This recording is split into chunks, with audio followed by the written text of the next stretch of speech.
আজকে পশ্চিমবঙ্গ মধ্যশিক্ষা পর্ষদের স্বাস্থ্য ও শারীরশিক্ষা বিষয়টির ষষ্ঠ অধ্যায়ের প্রশ্ন উত্তর আলোচনা করব। তাহলে ষষ্ঠ অধ্যায়ে কি রয়েছে আমরা দেখে নিই।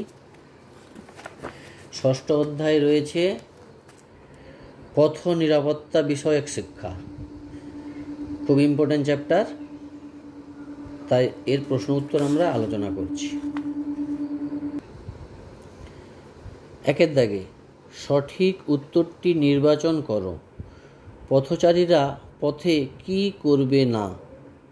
উত্তর, পার্ক করা গাড়ির মধ্য দিয়ে রাস্তা পার হওয়া চলবে না। নেক্সট, রাস্তা পারাপার হওয়ার সময় কি করবে না? রাস্তা পারাপারের সময় মোবাইল ফোনে কথা বলা উচিত নয়। 3 নম্বর, পথচারীদের রাস্তায় পারাপার করার সময় কি করতে হবে? সাবওয়ে ও ওভারব্রিজ ও ফুটব্রিজ ব্যবহার করতে হবে।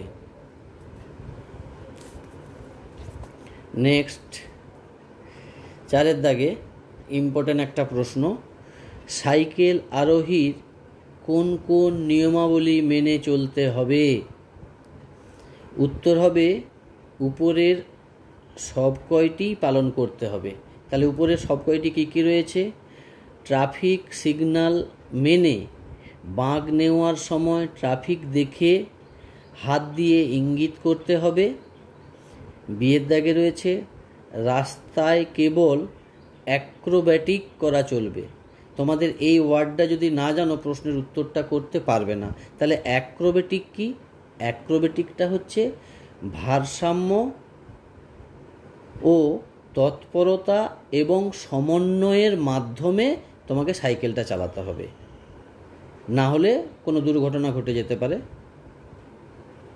তাই অ্যাক্রোব্যাটিক ওয়ার্ডটা এই জন্য আমি তোমাদেরকে দেখিয়ে দিচ্ছি। অ্যাক্রোব্যাটিকের অর্থ হচ্ছে ভারসাম্য, তৎপরতা এবং সমন্বয় সাধন করে তোমাকে সাইকেলটা চালাতে হবে। সে দেখে হচ্ছে হালকা রঙের জামা পরে রাতে সাইকেল চালাতে হবে, কেননা যাতে দেখা যায়। তাহলে এই জন্য উপরের সব কয়টি। নেক্সট, 5 দাগে স্কুল, কলেজ, হাসপাতাল ও থানার গেটের সামনে গাড়ি রাখা অনুচিত। 6 দাগে কোনটি পরিযান ব্যবস্থায় বিঘ্ন নয়? স্বয়ংক্রিয় সিগন্যাল ব্যবস্থা মেনে গাড়ি সহজে চলছে। নেক্সট, পরিযান সংকেত কয় প্রকার? 4 প্রকার। 4 প্রকারটা আমি লিখে দিয়েছি, তোমরা দেখে নাও কি কি। নির্দেশমূলক সংকেত, সতর্কীকরণ সংকেত, বিধিনিষেধ সংকেত এবং তথ্যমূলক সংকেত। ট্রাফিক পুলিশের হস্তচালিত সংকেত কয় প্রকার? এটা তোমাদের নির্দিষ্টভাবে নেই, তবে 2 প্রকার, বাহুর সংকেত এবং আলোর সংকেত।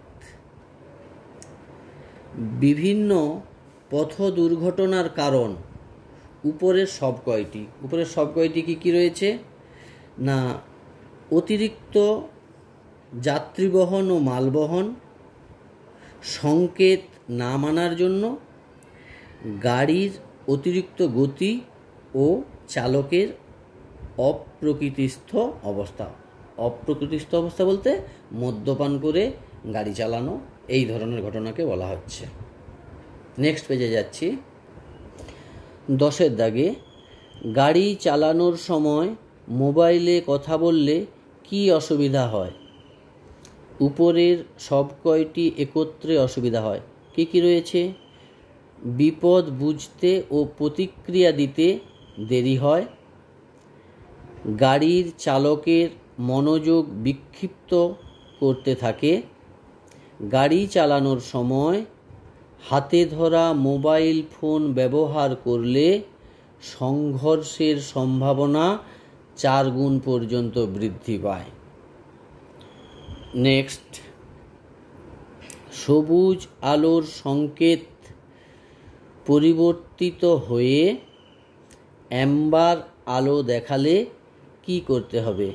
মানে এইখানে হলুদ আলো, এইটা আমি কেটে দিয়েছি, তাহলে প্রশ্নটা একটু বুঝতে সুবিধা হবে। কিন্তু তার আগে তোমাদের জানতে হবে এই অ্যাম্বার আলোটা কি? হলুদ অথবা কমলা রঙের আলোকে অ্যাম্বার আলো বলা হচ্ছে। তাহলে কি করতে হবে না, গাড়ির গতি নিয়ন্ত্রণ করে স্টপ রেখার পেছনে দাঁড়াতে হবে। নেক্সট, লাল আলোর সংকেত পরিবর্তিত হয়ে অ্যাম্বার আলো দেখানো হলে কি করতে হবে? গাড়ি চালানোর জন্য প্রস্তুত থাকতে হবে। নেক্সট, হেলমেট ব্যবহার মাথায় চোট লাগার সম্ভাবনা কমিয়ে দেয় 70%।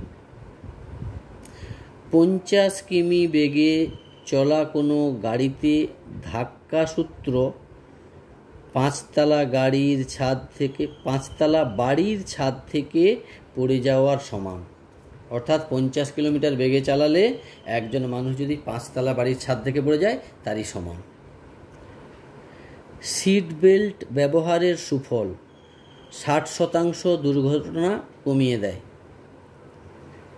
নেক্সট, 16 দাগে, গাড়ি চালানোর সময় মোবাইল ব্যবহারের প্রভাব ইন্দ্রিয়কে চঞ্চল করে।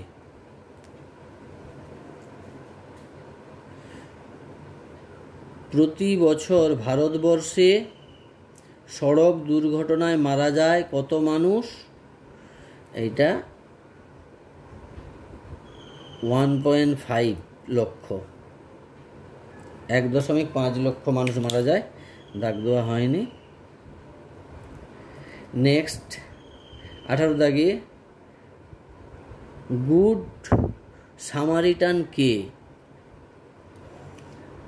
সড়ক দুর্ঘটনাগ্রস্ত ব্যক্তিদের সাহায্যকারী সুনাগরিকা। অর্থাৎ যারা পথে দুর্ঘটনায় পড়ে তাদেরকে অচেনা ব্যক্তি যে সাহায্য করে তাদেরকেই বলা হচ্ছে গুড সামারিটান।